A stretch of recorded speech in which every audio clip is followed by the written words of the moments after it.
we have a podcast. Diving deep into all things Texans, both on and off the field. Here's Sean Pendergast and Pro Football Hall of Famer, the General, John McClain. Welcome to Houtopia.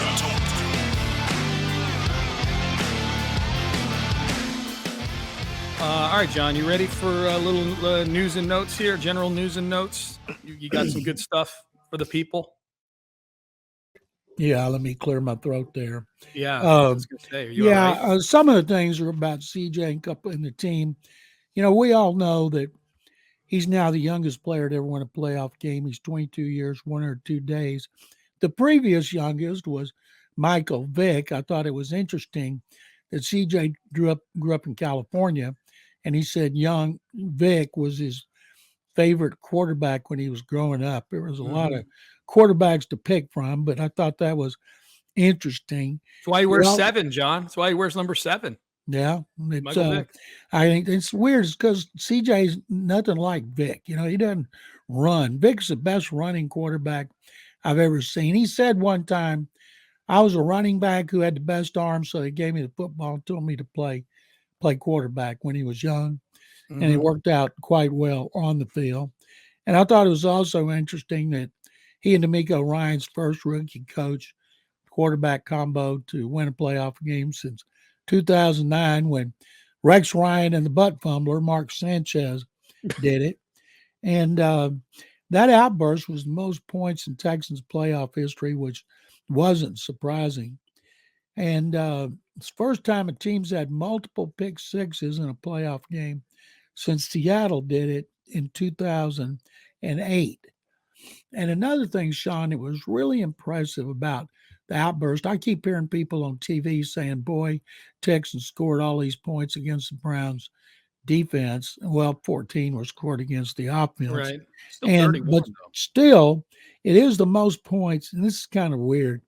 It's the most points a number one defense is allowed in playoff history. But that's kind of weird because they didn't allow the 2 touchdowns.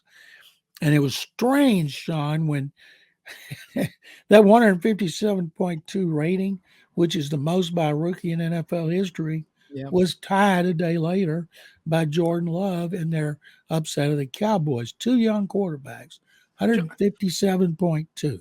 John, did you see Jordan Love's overall stats in the game? Like, just like Stroud's. They were identical. They were 2 yards apart. Other than that, they were identical. They were both 16 of 21. Stroud threw for 274, and Love, one of them threw for 274, the other 272 or 262, whatever it was. They were 2 yards apart. And then they both threw 3 touchdowns. Neither one threw a pick, and they both had a 157.2 rating, which I thought was interesting because when I've watched Jordan Love this year in the second half of the season, the Packers have been on TV more, I think, the second half of the season. At least I've watched them more. And Jordan Love, his game, he's got a little bit of CJ. I think CJ's a little more polished as a passer, but they've got similar physiques. They got a similar throwing motion. They even look similar facially to some degree. And I've thought that about Jordan Love since watching him. And then for the 2 of them to put up identical stat lines and blow out upset wins in the same weekend, I thought was really, really cool. And I think even if you go look at the play that really was like CJ's kind of signature in that, in the win over Cleveland was the pass to Dalton Schultz right before the half, where he rolls out to the right, throws it back to the left, absolute dime. The play that kind of put the Cowboys away was almost the same play, just run in reverse, where Jordan Love's rolling to the left, throws it back over to Musgrave to the right, who's way more open than Dalton Schultz was. I mean, Musgrave actually had to come back to the ball, turns around, runs into the end zone. It's really incredible how similar they both are. Now they're both quarterbacking the lowest seeded team in each of their conferences. And I think similarly, and they run in the same offense, with LaFleur and with Slowick. And I think they both probably, Stroud and Love, have the same sort of narrative following them this weekend, which is, these guys are the lowest seeded team, but you don't want to play them because their quarterbacks are hot right now. Jordan Love and CJ Stroud are both playing really, really good football right now. Love kind of came out of nowhere because it was the last 9 games I think he's been really good as far as touchdown interception differential. But as far as being great, it's only happened recently where Stroud has been building up to it. Stroud's gotten a lot more positive publicity Oh yeah, than for Love sure. has. And I tell you something that I found strange: 236 yards passing in the first half by Stroud before they called off the dogs. That is the most yards passing in the first half of a playoff game since 1970. Wow. That really surprised me. And two more about other players. Laramie Tunsil, we all know, did a great job against Myles Garrett. Myles Garrett's been getting ripped in Northeast Ohio. He had no sacks. And according to Next Generation's stats, he had only one pressure. He had no hits, no knockdowns. Tunsil did a number on him. And that's one reason Laramie keeps getting the only awards anybody on this team gets. And the other one is Derek Stingley Jr. They were keeping him on his side, but they had him running with Amari Cooper. And he covered Cooper on 35 of 42 snaps. And that's 83.3%. And he caught one pass for -6 yards out of being targeted 3 times. So Derek Stingley Jr. and Laramie Tunsil deserve special recognition for outstanding performances. And now I can't wait to see what they do with Stingley. Do they keep him on one side? Do they say cover Odell Beckham Jr., Zay Flowers? How is D'Amico Ryans going to do it with strong input from Matt Burke? Yeah, if I had to guess, he goes back to what he's been doing, John, because Cooper was so specific to have to shut down. I mean, you had a body of work from 3 weeks before that, so that's the head of the snake right there. I don't know if one exists with Baltimore. It feels like there's way more capable weapons or threatening weapons on Baltimore's roster than there are on Cleveland's roster right now. But yeah, that'll be interesting to see how D'Amico handles that. Yeah, the two big one-on-one star versus star matchups in that game, the Texans won going away. Laramie Tunsil dominated Myles Garrett when he was blocking him. And Derek Stingley Jr. over the last month and a half, might be the best cornerback in all of football. He's played that well. Well, he's voted AFC Defensive Player of the Month last week. Saying, yeah.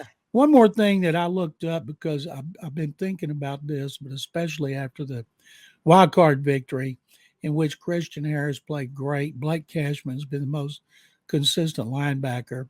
But it reminds me of Fred Warner and Dre Greenlaw of the 49ers. Neither one was a high pick, and yet when D'Amico was coaching linebackers and he was coaching the defense, they developed into two of the best in the NFL.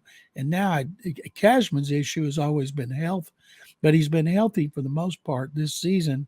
And then Christian Harris, who really struggled early, especially with coverage, has come on. So can't wait to see next season if those two guys take that next step like Warner and Greenlaw have. Yeah, we'll see. Okay, they got to bring Cashman back, John. They got to sign him. He's a free agent after this year. They got a lot of guys. Nick Caserio's going to be really busy signing players because so many of them are on one-year deals or their contracts expired. Yeah, that cap space is not going to go as far as people think in terms of bringing in reinforcements from the outside, because so many of these guys have outplayed their contracts. Either they're not coming back and you find the next group of guys to outplay their contracts, or you feel good about the direction that this group is going and you bring the lion's share of them back at a higher price.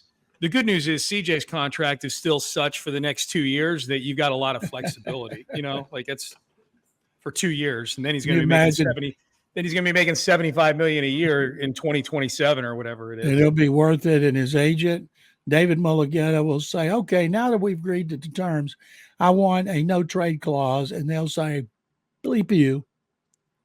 You think? Do you think they'll say no to a no trade clause, John? After what happened with Watson, I damn sure do. Okay. Well, I sure hope that's not a point of contention, John. I don't want to. Well, they can franchise him for 3 years and keep him around that way. Well, let's not talk about this. Let's just talk about CJ making $6 million this year or whatever the hell it is. Thanks for watching. If you enjoyed this video, please don't forget to give it a thumbs up and subscribe to our channel for more content like this. If you want to see more of our videos, be sure to check out our playlist and let us know what you think in the comments below. Also, don't forget to follow us on social media to stay up to date on our latest updates. Links are in the description.